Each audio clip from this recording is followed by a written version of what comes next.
আসসালামু আলাইকুম। আশা করি সবাই ভালো আছেন। আলহামদুলিল্লাহ আমরাও ভালো আছি। তো আজকে আপনাদের সাথে শেয়ার করব বুরিন্দে বানাবো। তো চলেন, বেসনটা আমি গোলায় নিছি। তো এখন আমি এই যে এটা দিয়ে বানাবো। এই তো লাকড়ি চুলায় রান্না করি। তো চলেন, এই যে দিয়ে দিচ্ছি।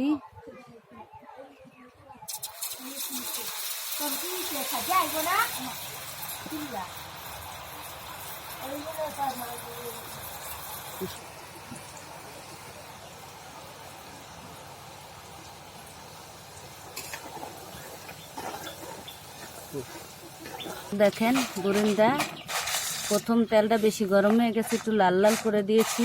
আর এই তো তো আমি আর কটা ভেজে নিব।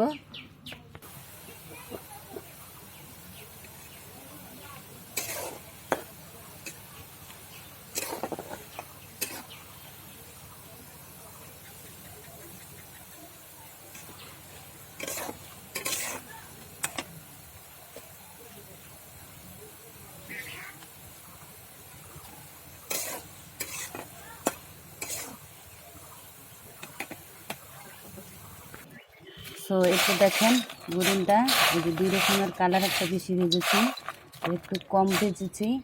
তো এখন আমি এই যে চিনির শিরা কড়াইতে দিয়ে দিচ্ছি, কারণ আমার শিরাটা অনেক ঘন। আমি আর একটু হালকা করে নিব।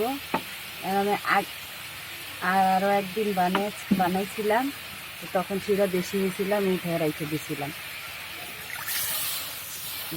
ডিপে রেখে দিয়েছিলাম। ওই তো চলেন, এখন আমি দিয়ে দিলাম বুরিন্দাগুলো। এই তো এখন আমি নামায় রেখে দিব। তো দেখবেন কি সুন্দর ভিজে, এই শিরাটা সব খেয়ে ফেলবে। তো কিছুক্ষণ পর দেখাচ্ছি। তো দেখেন বুরিন্দার অবস্থা, মাশাআল্লাহ খুবই সুন্দর হয়েছে। এইভাবে বাসায় বানায় নিলেই সুন্দর হয়। দেখেন এই যে ভিতরে রস রস। তো এখনো গরম আছে, তো ঠান্ডা হইলে এতটুকু ভিজা ভিজেও থাকবে না, বাজারের মতো খুব সুন্দর শুকনো শুকনো ঝরঝরে হয়ে যাবে। তো আপনারা এইভাবে ট্রাই করবেন। ভিডিওটা শেষ করছি। আল্লাহ হাফেজ।